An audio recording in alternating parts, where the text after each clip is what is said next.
Hi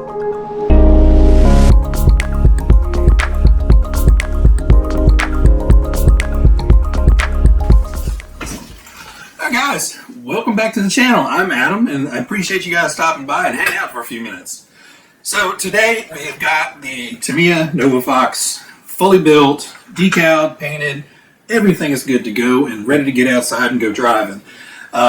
Real quick before we do that, I just want to point out a few things that are kind of weird to me with the build, if you guys didn't see the build video. But I added the GT Tune motor to this to pep it up a little bit. And the motor wires on the replacement motors for Tamiya were way shorter than the stock wire that came with this car. So just be aware that you may have to either add extensions to those wires or, really kind of stretch them to their limit to make them work. Really, other than that, there wasn't a whole lot of fiddly stuff with this. The only problem I had was the gear set that came with this car evidently was mismolded and just didn't fit well. Had some mold issues. It feels like the parts shrunk because they were tight on the certain parts. So anyway, Tamiya is sending a new set of gears for that. I've already ordered a pair and stuck them in here from eBay, so because I was impatient, wanted to get it running. The only thing I don't like about this car, it's a gorgeous car. Did it up box art. You paint an awful lot of here just solid blue, and then everything is covered up with the stickers. The stickers, I will say, if you're really good at putting stickers on dry, go ahead and give it a try. If you've ever had any issue with trying to get a sticker down dry, I would suggest using the soapy water method, Windex, whatever. I just use Windex because it dries quick and seems to work well.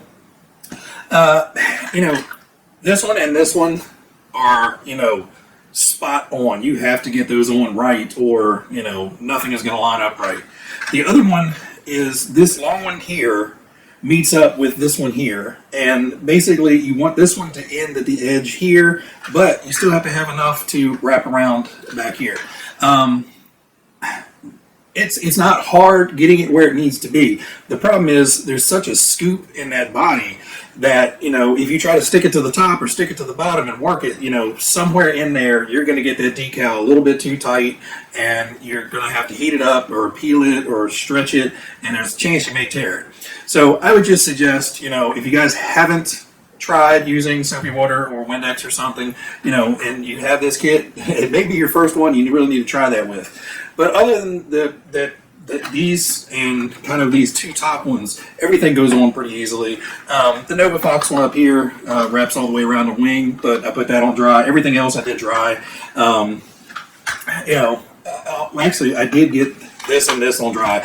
I did use a wet method to put these on.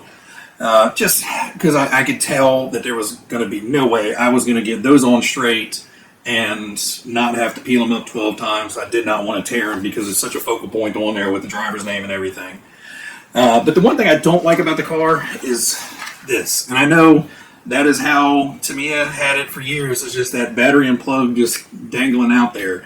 But it's just, I wish there was a better way. So I did zip tie this up there, and I basically just ran the wire up underneath the Nerf board and back around so it's not flapping the whole time I'm driving. Plus I was worried about, I had so much extra here, getting it sucked up underneath the tire and ripping a wire out of something. But other than that, no complaints with the car. Just a few little, nuances you have to work around. But everything went well. Like I said, other than the gear issue, I had no problems building it. Except for, like I said, those motor wires are a little short. So I did have to take the whole top deck back off and move the ESC all the way to the back corner and try to get as much length of wire out of there to get those to plug in. But, if you're running the stock motor, shouldn't have that problem.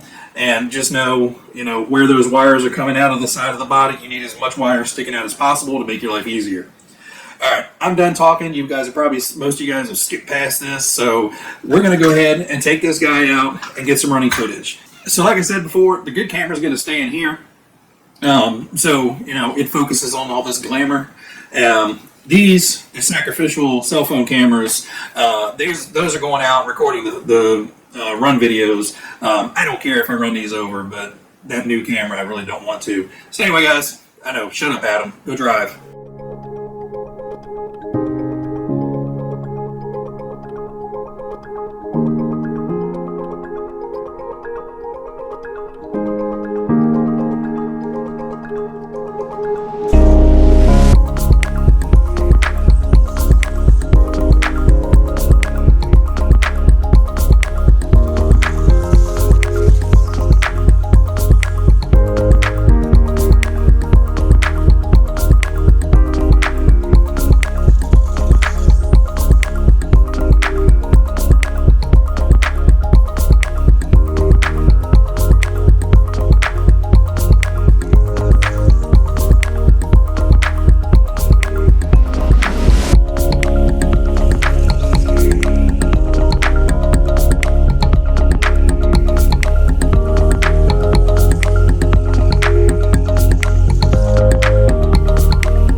guys, so we got it back in from a successful run, no damage, no overheating.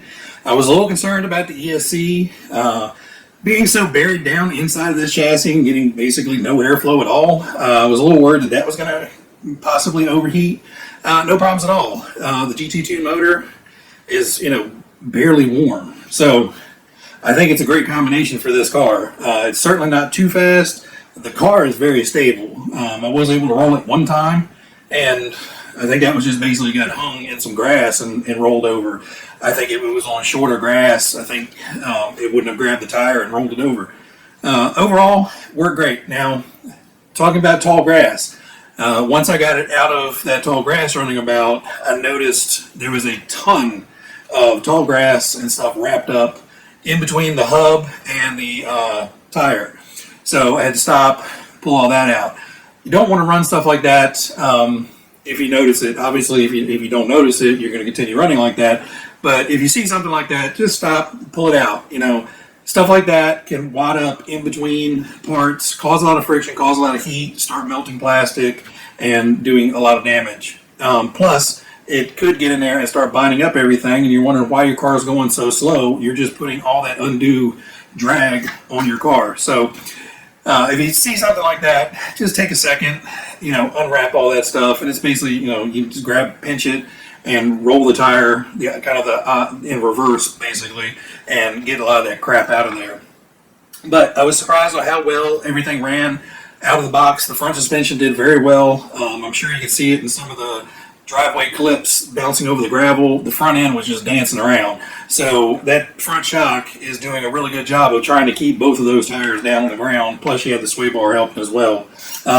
Didn't really notice any binding. I did have some squeaking back here, and I think that is the upper arms and that FRP plate shock tower. I'll have to take a closer look, but I'm pretty sure that squeaky noise is what that is.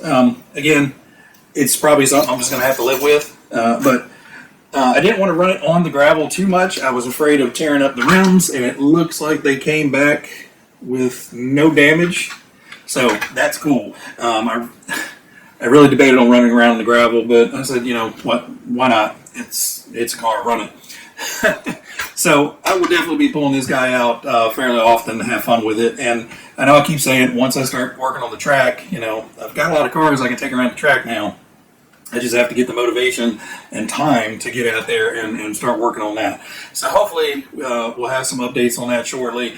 But I hope you guys liked the little quick run video. I love this car. I think it looks super cool. It has that kind of RC10 type design to it. So it's kind of like that Tamiya Kyosho RC10, kind of just sleek, classic boogie design.